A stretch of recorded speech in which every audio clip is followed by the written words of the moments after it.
his thousands of followers on YouTube, a St. Paul man is known for pushing the limits of the First Amendment. But tonight, police and prosecutors say he crossed the line, sexually assaulting a woman and attacking her with a taser. The Fox 9 investigators spoke to the man a year and a half ago. And a warning for you tonight, the story contains some graphic details. Here's Tom Lydon. At the end of the day, I'm just trying to inform the public about the rights that you have as an American citizen. Anthony Wickless calls himself the Minnesota Guardian.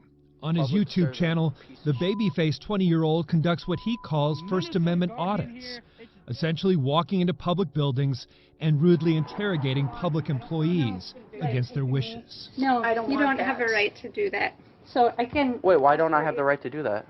Don't I pay for this building? Don't I pay for your salary as a taxpayer? What's your name? You're a government employee. I'd like to know my public servant's name. What is your name, servant?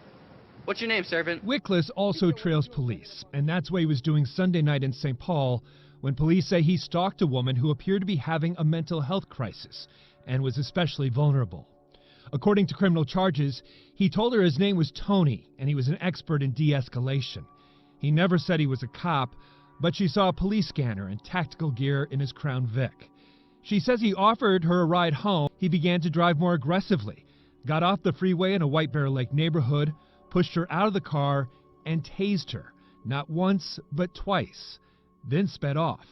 But she got his plate.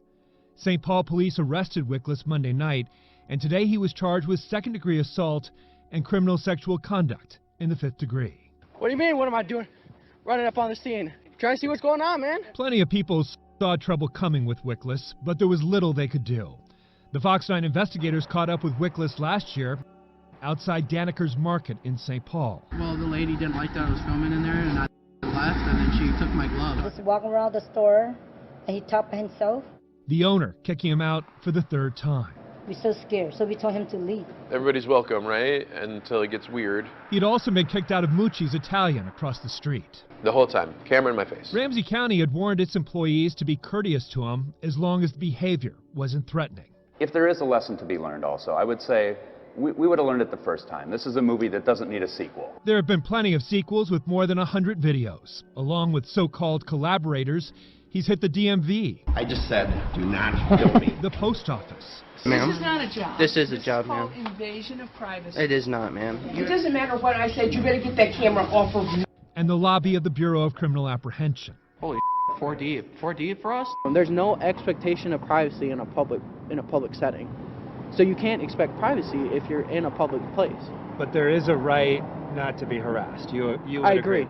But the more confrontational the video, the more clicks it gets. Minnesota Guardian has 13,000 subscribers and more than 2 million views. Enough traffic to make money. How much, he won't say. Do you consider yourself a member of the press or the media? I do. I believe that not only am I part of the press, but everybody is. That's part of the First Amendment, freedom of the press. Wrapped in the First Amendment, there wasn't much police could do. They would arrest him for disorderly conduct, but the charges never stuck. More often, he's in danger of being assaulted, like when he recorded people entering a mosque while wearing a Make America Great hat. Or at Bloomington City Hall, where he walked in wearing a flak jacket that said press on it. So I'm going to be honest with you. Okay. If I saw you come into the Bloomington City Hall with what looks like a flak jacket, I'm going to think I'm in the middle of an active shooter situation. That would scare the living hell out of me. I don't think so, because I didn't go, and also it's not against the law to wear one of those kind of vests. So you know the world we live in. Okay, right, but I had clear indicators about what I was doing there. A year and a half ago, Wickless told me he wasn't going to stop pushing the boundaries, going from so-called guardian to predator.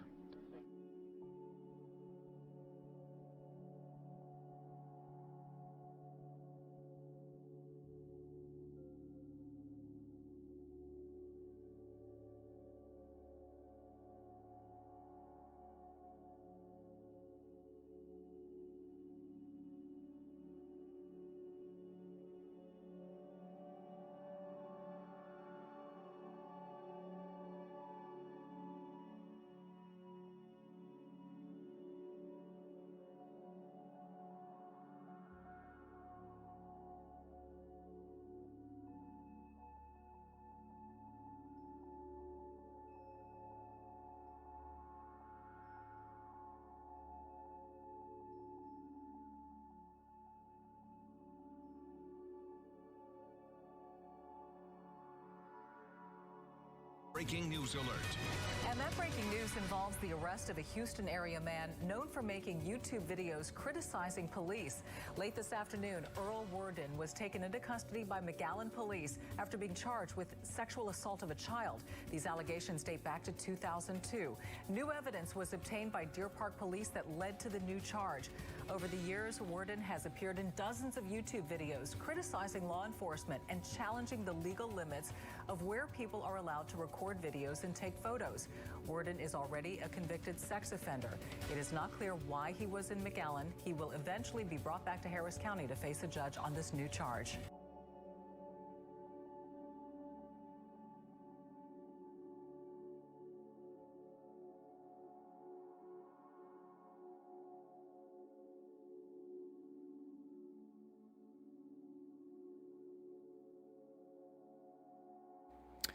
So, first thing I'm going to pop up, I want to get this out of the way. This is the simple stuff first, and then I'll move on to the next and next and next. So, on the screen that you're going to see here next, where is it?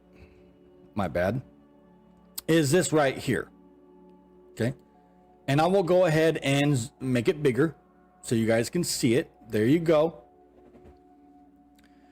So, these are my 3 charges. Evidently, a lot of you goddamn dumbasses out there think I have multiple charges, despite what you see on your screen. Now, I hope your eyes are good. I hope you know how to read. If not, I feel sorry for you, but you gotta work on your reading shit on your own time.